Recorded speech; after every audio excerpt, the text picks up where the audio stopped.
اعوذ باللہ السمیع العلیم من الشیطان الرجیم من حمزہ ونفخہ ونفسہ بسم اللہ الرحمن الرحیم ربی یسر ولا تعسر وتمم بالخیر ربی زدنی علما بلا ان تصبروا وتتقوا ویأتوکم من فورہم ھذا یمددکم ربکم بخمسۃ آلاف من الملائکۃ مسومین۔ آیت نمبر 125 سورہ آل عمران، چوتھا سپارہ۔ ترجمہ کنز الایمان۔ ہاں کیوں نہیں، بلا، یس وائی ناٹ، ٹھیک ہے، بلا ہاں کیوں نہیں، اگر تم صبر و تقوی کرو، یعنی اگر تم صبر کرو اور تقوی اختیار کرو، ٹھیک ہے، اور کافر اسی دم تم پر آ پڑے تو تمہارا رب تمہاری مدد کو 5000 فرشتے نشان والے، مصوی ہے نا، مسومین، بھیجے گا۔ نشان زدہ فرشتے 5000 اللہ تعالیٰ کس کے لیے بھیجے گا؟ مسلمانوں کی مدد کے لیے۔ بخمسۃ آلاف، ہزار ہے یہ، خمسہ 5000 ملائکہ تشریف لائیں گے، کس لیے؟ مسلمانوں کی مدد کرنے کے لیے۔ بلا ان تصبروا، اللہ نے فرمایا کہ ہاں اگر تم دل کو مضبوط رکھو اور اللہ سے ڈرتے رہو، یعنی متقی رہو، تقوی اختیار کرتے رہو، کیے رہو، دشمن سے مقابلے کے لیے صبر کرو گے اور مجھ سے ڈرو گے، کس سے؟ اللہ سے ڈرو گے، اور میرے حکم کی اطاعت بجا لاؤ گے، تو اللہ نے فرمایا وَيَأْتُوكُم مِّن فَوْرِهِمْ هَٰذَا، اور کافر کیا کریں؟ کافر تم پر جو ہے پرجوش انداز کے ساتھ اچانک حملہ کر دیں۔ یمددکم ربکم بخمسۃ آلاف من الملائکۃ مسومین، تو تمہارا رب 5000 فرشتوں کے ذریعے سے جن پر نشان ہوں گے تمہاری مدد کے لیے بھیجے گا، یعنی نشان زدہ فرشتے تمہاری مدد کو آئیں گے، اللہ ان کو بھیجے گا، اور علامات کے ساتھ ان پر نشان لگے ہوں گے۔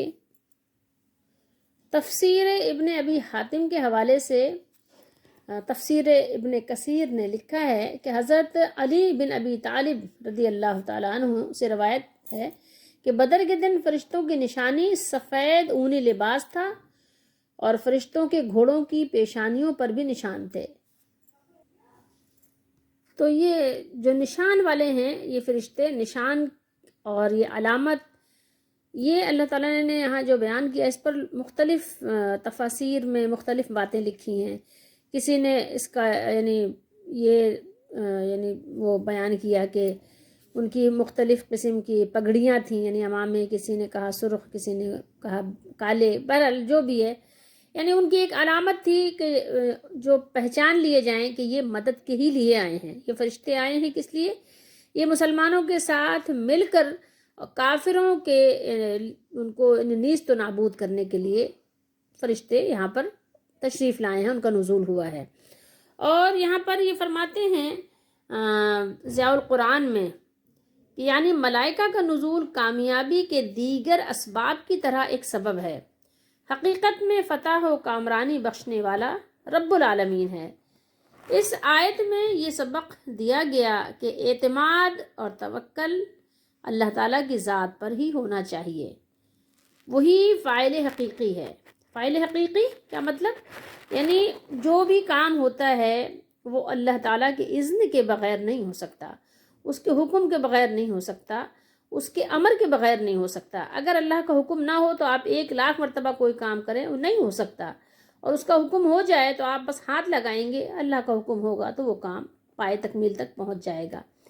یعنی کسی بھی کام میں جان ڈالنا اور اس کو انجام تک پہنچانا یہ اللہ تعالیٰ ہی کے اذن سے موقوف ہے، ورنہ کوئی کام انسان نہیں کر سکتا۔ یعنی فاعل حقیقی وہی ہے۔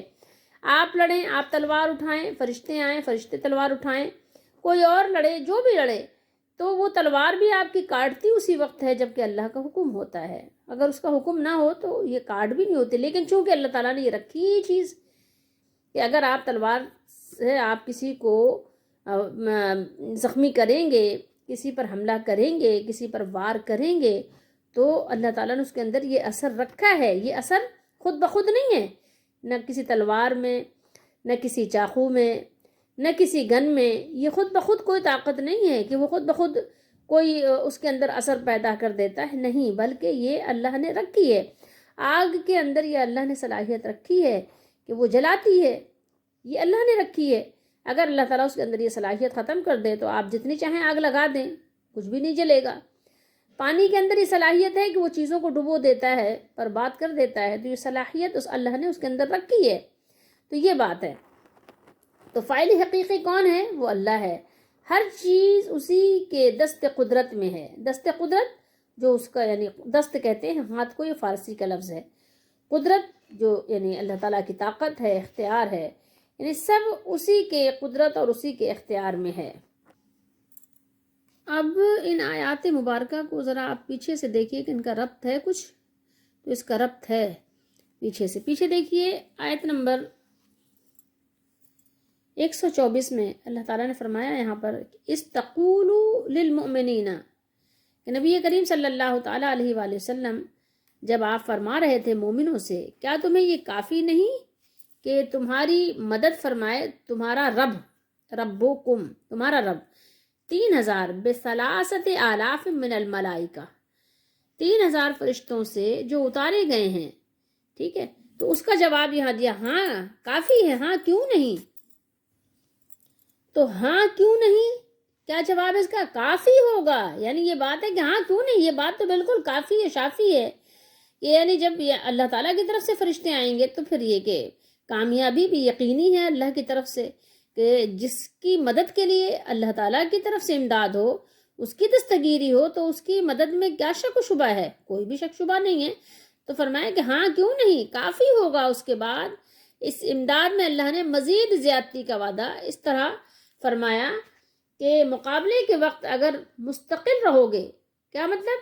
یہ ہوتا ہے نا مستقل مزاج، صبر و استقلال سے یعنی اپنا قیام رکھو گے، قائم رہو گے اور تقوی پر قائم رہو گے، کوئی امر خلاف اطاعت نہیں کرو گے، اور وہ لوگ تم پر یکبارگی حملہ کر دیں گے جس میں عادتاً کسی مخلوق سے مدد پہنچنا مشکل ہوتا ہے. یعنی آپ بیٹھے ہوں یا آپ کسی اور کام میں اپنے مشغول ہوں اور آپ پر کوئی آ کر حملہ کر دے تو آپ کس کو مدد کے لیے بلائیں گے؟ تو اس وقت تو آپ کے پاس باوجود اس کے کہ ابھی بھی فی وقت اور فی زمانہ کہ اتنی زیادہ یعنی ترقی ایڈوانسمنٹ ہو چکی ہے، پھر بھی آپ موبائل بھی نہیں یوز کر سکتے کہ ہاں کسی کو کال کر کے آپ انفارم کر دیں کہ بھائی ہماری مدد کو آ جاؤ، ہے کہ نہیں ایسا؟ تو یعنی بہت مشکل ہو جاتا ہے کہ آپ کسی کو اپنی مدد کے لیے بلائیں. تو اللہ نے فرمایا کہ ایسے یعنی اچانک وقت میں تمہارا رب تمہاری امداد فرمائے گا، اور 5000 فرشتوں سے جو ایک خاص وضع کے بنائے ہوں گے. جیسے کہ مثال کے طور پہ عام جنگوں وغیرہ میں آپ جانتے ہیں کہ فوجیوں کا کیا ہوتا ہے، کچھ علامتیں ہوتی ہیں نا، جو ہمارے یہاں فوجی دستے ہوتے ہیں، آپ ان کو دور سے پہچان لیتے ہیں کہ یہ فوج کا عملہ ہے، یہ فوجی دستہ ہے. اور فوج کی ایک علامت، ایک خاص علامت کے طور پر آپ جانتے ہیں کہ وردی وغیرہ بھی ہوتی ہے ان کی، اس میں مختلف قسم کی ان کی جیبیں وغیرہ اور پٹے وغیرہ لگائے جاتے ہیں تاکہ وہ اپنا اسلحہ وغیرہ اس میں رکھتے ہیں. اسی طریقے سے آپ کو پتہ ہے کہ جب پہلے تلواروں سے جنگ ہوتی تھی تو وہ کہتے ہیں نا تلوار میان میں رکھ لی، تلوار میان سے نکال لی، تو ایک علامت ہوتی تھی. ظاہر ہے کہ تلوار رکھی ہے، میان میں نکالی ہے، تو یہ ایک علامت ہے نا. تو اللہ تعالیٰ نے یہاں پر یہی ذکر فرمایا. خیر بہرحال بات ایک یہاں پر مزید ہے یہ کہ فرشتوں کی امداد بھیجنے کی حکمت اور اصل مقصد اور تعداد اور ملائکہ میں مختلف عدد بیان کرنے کی کیا حکمت ہے.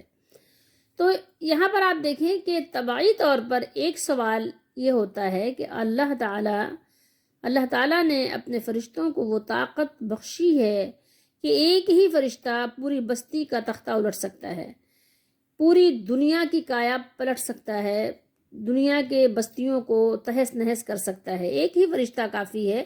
اللہ نے ایسے ایسے فرشتے پیدا فرمائے ہیں. اور آپ قرآن میں پڑھا ہے آپ نے کہ قوم لوط کی زمین تنہا ایک جبریل امین علیہ السلام نے الٹ دی تھی، اور لے کے گئے تھے آسمان تک، اوپر تک لے کے گئے اور وہاں سے پلٹ کر اس کو ملیا میٹ کر دیا۔ تو فرشتوں کا لشکر اللہ تعالیٰ نے جو یہ بھیجنے کی یہاں پر کیا ضرورت پیش آئی، کیوں بھیجا تھا اللہ تعالیٰ نے، تو اس کا جواب بھی سن لیجئے۔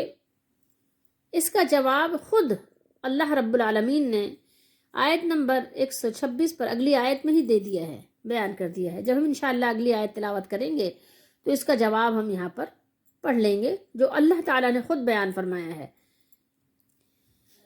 اللہ تعالیٰ کے ہر کام میں حکمت پوشیدہ ہوتی ہے، جو بسا اوقات انسان کی نظروں سے اوجھل ہوتی ہے، انسان وہاں تک نہیں پہنچ سکتا، اس کی رسائی نہیں ہوتی۔ اور بہت ساری چیزوں میں یہ ہوتا ہے کہ اللہ تعالیٰ سینے کو شرح کر دیتا ہے اور انسان وہاں تک پہنچ جاتا ہے، یعنی اس کو سمجھ آ جاتی ہے۔ پہنچ جانے سے مراد یہ نہیں ہوتا کہ کوئی وہ آسمان پہ پہنچ جاتا ہے یا یہ کہ اس پر وحی کا نزول ہونے لگ جاتا ہے، نہیں، بلکہ یہ کہ اللہ تعالیٰ اس کی سمجھ کو یعنی کشادہ کر دیتا ہے، جیسے کہ قرآن میں بھی ہے اللہ تعالیٰ اس کے سینے کو شرح کر دیتا ہے۔ اسی طریقے سے اللہ تعالیٰ نے اپنے نبی علیہ الصلوۃ والسلام کے ذریعے سے حدیث بیان فرمائی کہ اللہ تعالیٰ جس کے ساتھ بھلائی اور خیر کا ارادہ فرماتا ہے اس کو دین کی سمجھ عطا فرما دیتا ہے۔ تو یہ باتیں ہیں کہ اللہ تعالیٰ نے جتنی انسان کو بساط، جس انسان کی جتنی یعنی استطاعت ہے اتنا ہی انسان سمجھ سکتا ہے۔ ایک جو انسان کا دماغ ہے، جو ذہن ہے، اس سے زیادہ کام نہیں کر سکتا جتنی اللہ نے صلاحیت بخشی ہے، اور بسا اوقات لوگ اس سے بھی کم اس کو استعمال کرتے ہیں۔ تو جو حکمتیں اللہ تعالیٰ نے بیان کی ہیں وہ کافی و شافی ہیں، وہ ہم انشاءاللہ آگے جب تلاوت کریں گے تو پڑھیں گے۔ تو اگر ہم اس کو سمجھنا چاہیں تو قرآن مجید کی آیات بہت آسان ہے، اور تفسیر ہمارے لیے سمجھ کے لیے بہت ساری چیزیں اور آسان کر دیتی ہیں، جو احادیث میں نبی کریم صلی اللہ تعالیٰ علیہ وآلہ وسلم نے بیان فرمایا۔ احادیث کے ذریعے سے قرآن کو سمجھنا بہت آسان ہو جاتا ہے۔ تو بہرحال آپ ایک چیز یہاں پر ہمارے لیے کیا سبق ہے، ہم اپنا سبق بھی دیکھ لیں کہ ہمارے لیے اس میں کچھ سبق ہے کہ نہیں ہے۔ تو ہمارے لیے بھی اس میں بہت سارے اسباق ہیں، ٹھیک ہے۔ آپ ایک تو یہ دیکھیے یہاں پر ایک ہمارے لیے سبق یہ ہے کہ صبر کرنا ہے، ٹھیک ہے۔ صبر کس چیز پہ کرنا ہے؟ دنیاوی معمولات وہ تو جو ہیں بیماریاں وغیرہ وہ تو اپنی جگہ ہیں، تقوی اختیار کرنا ہے۔ یعنی تقوی کا مطلب یہ نہیں ہوتا کہ اللہ تعالیٰ سے یعنی ڈرتے اور کانپتے رہو ہر وقت، بلکہ یہ کہ گناہوں سے اپنے آپ کو بچاؤ۔ تقوی اصل میں یہ ہے، تقوی کا صحیح معنی یہ ہے کہ اپنے آپ کو گناہوں سے بچاؤ۔ متقی اسے کہتے ہیں کہ اپنے آپ کو گناہوں سے بچاؤ اور اپنے آپ کو اللہ تعالیٰ کی اطاعت اور اس کی فرما برداری پر لگاؤ، اسی راستے پر لگاؤ جو راستہ سنت کا راستہ ہے، جو نبی علیہ السلام جس راستے پر چل کر اور جس راستے کی ہمیں دعوت دے کر گئے ہیں اسی راستے پر اپنے آپ کو لگاؤ۔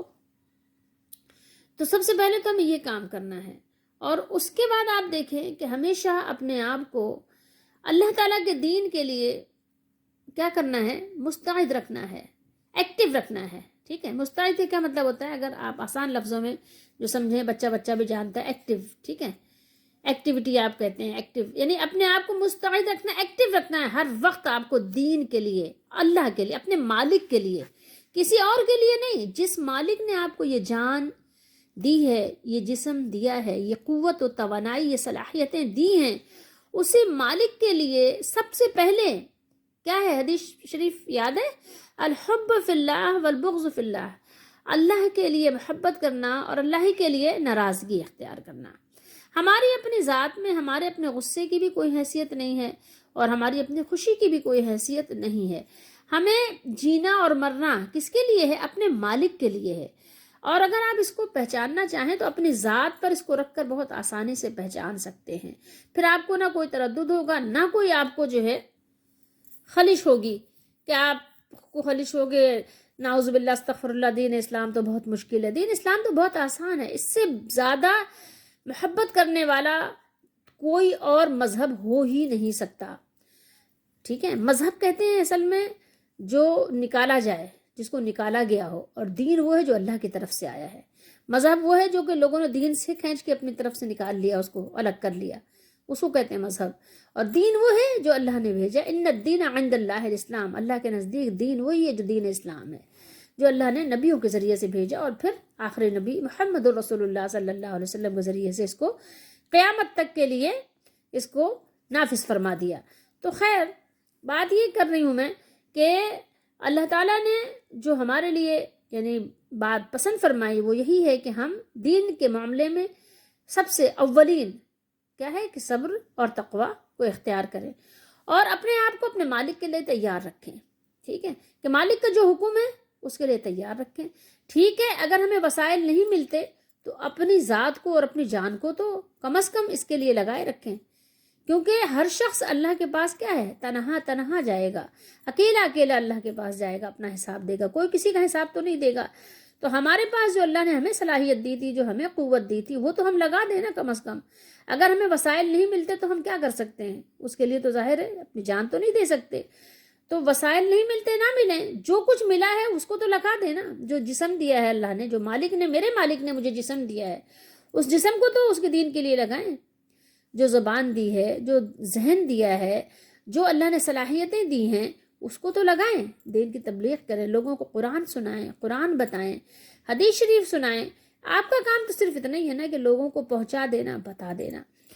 پھر اگر آپ اللہ تعالیٰ کے لیے اپنا ایک گروہ بنا لیں، ایک گروہ سے مراد ہے کہ سب قرآن و سنت پہ جمع کرنے والے، اپنا گروہ کوئی نہیں، قرآن و سنت پر، صحابہ کے فہم پر ایک ایسی آپ کی ٹیم ہو جو کہ دین کے لیے اپنا قربان کرنا وہ پسند کرتی ہو، کہ اپنا وقت ہو تو وہ بھی قربان کر سکتی ہو، اپنا مال ہو تو وہ بھی قربان کرنے کا جذبہ ہو، اور اگر جان کی باری آئے تو اس سے بھی دریغ نہ کرنے والی ہو. ایسی ایک ٹیم اگر آپ کے پاس ہے تو اس کو چاہیے کہ وہ پھر ہمہ وقت ایسے کام میں لگائے رکھے کہ قرآن و سنت کا نفاذ اور اس کا پیغام لوگوں تک پہنچاتے رہیں.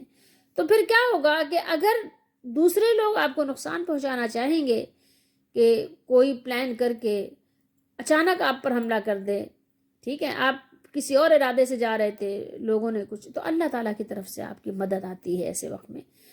کیوں؟ اس لیے کہ آپ نے اپنے اللہ کے لیے، اپنے مالک کے لیے اپنے کام کرنے شروع کیے ہیں، تو آپ کے لیے مدد آتی ہے. یہ امداد کسی ایک وقت کے لیے خاص نہیں ہے، اللہ تعالیٰ کی یہ امداد ہر وقت اور ہر ایک کے لیے ہے جو اپنے مالک کے لیے کام کرتا ہے، جو اپنے مالک کے لیے صبر کرتا ہے، جو اپنے مالک کا تقوی اختیار کرتا ہے. تو ہر ایک کے لیے اللہ تعالیٰ کی طرف سے مدد آتی ہے، غیبی مدد جس کو آپ کہتے ہیں نا، غیبی مدد، غیبی امداد آتی ہے. وہ جس طرح سے بھی آئے، فرشتوں کے ذریعے سے آئے، بادلوں کے ذریعے سے آئے، لوگوں کے ذریعے سے آئے، جس طریقے سے بھی آئے، آتی ہے مدد، آتی ہے. آپ کہتے ہیں یار وہ فرشتہ بن کر آ گیا، اس نے یعنی فرشتے کی طرح میری مدد کی کہ اچانک سے کوئی آ گیا. آپ زندگی میں ایسے بہت سے مواقع دیکھتے ہیں. تو یہ ہے کہ اس میں ہمارا یہ سبق ہے، اور اللہ تعالیٰ ہم سب کو اپنے آپ کو اپنے مالک کے لیے وقف کرنے کی توفیق دے. اپنے آپ پر رکھ کر اگر آپ اسے پرکھیں گے تو آپ کے لیے آسان ہوگا کہ اگر آپ نے ایک نوکر رکھا ہے، ایک مالک رکھا ہے، ایک ڈرائیور رکھا ہے، اگر وہ آپ کے وقت پر آپ کا کام نہ کرے تو لازمی بات ہے کہ آپ اس کو ضرور نکال باہر کریں گے، آپ اس کو زیادہ برداشت نہیں کر سکیں گے. اور یہ تو صرف اتنی بات ہے کہ آپ اس کو صرف تنخواہ دیتے ہیں، آپ اس کو زندگی نہیں دیتے، آپ اسے صحت نہیں دیتے، آپ اسے اولاد نہیں دیتے، آپ اسے رزق نہیں دیتے، صرف آپ ایک تنخواہ دیتے ہیں. ہو سکتا ہے کہ آپ بونس بھی دیتے ہوں، ہو سکتا ہے کہ کچھ اور زیادہ آپ پیسے دے دیتے ہوں، دوا کے پیسے بھی دے دیتے ہوں، علاج بھی کروا دیتے ہوں، لیکن اس سے زیادہ آپ اسے کچھ نہیں دے سکتے. اور جو میرا مالک ہے وہ تو مجھے سب کچھ دیتا ہے. تو جس مالک نے سب کچھ دیا اس کی نہ مانو تو آپ کہتے ہو کہ ڈزنٹ میٹر، کوئی بات نہیں ہے. اور آپ جو صرف تنخواہ دیتے ہو اور اس کے بدلے میں بے شمار کام لیتے ہو، اپنے حکم کا پابند رکھتے ہو، ایک کال کرو تو آپ چاہتے ہو کہ وہ حاضر ہونا چاہیے، ہاتھ باندھ کر کھڑا ہو، یس سر، جی سر آپ کو کرتا رہے، ٹھیک ہے، جی بابو جی آپ کو وہ کرتا رہے. آپ یہ ذہن رکھتے ہو اپنے ایک نوکر کے لیے جس کو آپ نے تنخواہ پر مقرر کیا ہے، تو آپ اس کے لیے تو یہ پسند کرتے ہو کہ وہ آپ کا فرما بردار ہو، ٹھیک ہے، اس کی فرما برداری آپ پسند کرتے ہو. تو اپنے مالک کے لیے آپ یہ کیوں نہیں پسند کرتے کہ آپ بھی اپنے مالک کے فرما بردار رہو، اس کی نافرمانی نہ کرو. جب وہ آرڈر کرے، جب اس کا حکم ہو، جب اس کا امر ہو، تو آپ بھی اپنی ڈیوٹی پر حاضر رہو. لیکن آپ تو ڈیوٹی پر حاضر نہیں ہوتے، اور اپنے امپلائی کو چاہتے ہو، اپنے نوکر کو، اپنے ملازم کو چاہتے ہو کہ آپ کا جب آرڈر ہو تو وہ ڈیوٹی پر حاضر ہو، ٹھیک ہے، وہ سلامی پیش کر رہا ہو اور وہ ڈیوٹی سے ذرا سا بھی ادھر ادھر نہ ہو، اور آپ ادھر ادھر ہوتے ہو تو آپ کو اس پر کوئی فرق نہیں پڑتا. کتنا فرق اور ڈفرینس ہے، آپ نے کبھی اس پر غور کیا؟ آپ اپنے مالک کی اس قدر نافرمانی کرتے ہو اور پھر بھی اس سے آپ یعنی ایکسیلنٹ آپ جو ہے اس کے اپریزل کے جو ہے وہ امیدوار ہوتے ہو کہ جب اپریزل ہو تو آپ کو آپ چاہتے ہو کہ ایکسیلنٹ ملے، ویری گڈ ملے، ٹھیک ہے. اور آپ اپنے امپلائی کو جو اگر تھوڑا سا بھی کوتاہی کرے تو کیا کرتے ہو؟ سیٹسفیکٹری دینا چاہتے ہو. یہ غلط بات ہے نا. جو آپ اپنے لیے پسند کرتے ہو تو وہی اپنے مالک کے لیے بھی پسند کرو نا. اپنے امپلائی کے لیے تو آپ کا یہ معاملہ ہے اور اپنے مالک کے لیے آپ کا کچھ الگ معاملہ ہے. تو یہ کتنا یعنی تضاد ہے. آپ کے اپنے ہی دیکھیں، آپ کے اپنے اصول میں، آپ کے اپنے بنائے ہوئے قانون میں کتنا تضاد ہے، کتنا آپ خود سوچ سکتے ہیں. آپ کی سوچ کتنی اپوزٹ ہے اپنے لیے اور کتنی اپوزٹ ہے اپنے مالک کے لیے. بالکل الٹ سوچتے ہو. تو آپ دیکھیں کہ جیسے آپ اپنے مالک کے حکم کو پیچھے کر دیتے ہو اور اپنے حکم کو، اپنے جو آپ کا حکم ہے اپنے، تو وہ آپ آگے رکھتے ہو، تو اسی طریقے سے سمجھ لو کہ آپ کا معاملہ بھی آخرت میں ہوگا. آپ نے اپنے اللہ کے حکم کو پیچھے کر دیا تو اللہ تعالیٰ کے دربار میں آپ بھی پیچھے کر دیے جاؤ گے. اس بات کو اچھی طرح ذہن نشین کر لو. یہ باتیں جو بیان ہوئی ہیں انبیاء علیہ الصلوۃ والسلام کے لیے، ان کے ذریعے سے اور خاتم الانبیاء کے ذریعے سے، صحابہ کرام تو اس کے اولین مخاطب ہیں، لیکن بعد والے بھی یہ بات نہیں کہ چھوڑ دیے جائیں گے یوں ہی. اللہ نے فرمایا سورہ عنکبوت میں کہ کیا تم نے یہ گمان کر رکھا ہے یوں ہی چھوڑ دیے جاؤ گے؟ نہیں. تو آپ اپنا سبق بھی اس میں دیکھیے کہ آپ نے اپنے سبق میں کہاں تک جو ہے اس کو یاد کرنے کی آپ نے کوشش کی. اللہ تعالیٰ ہم سب کو توفیق دے قرآن کو پڑھنے کی، سمجھنے کی، عمل کرنے کی، آگے پہنچانے کی. آمین.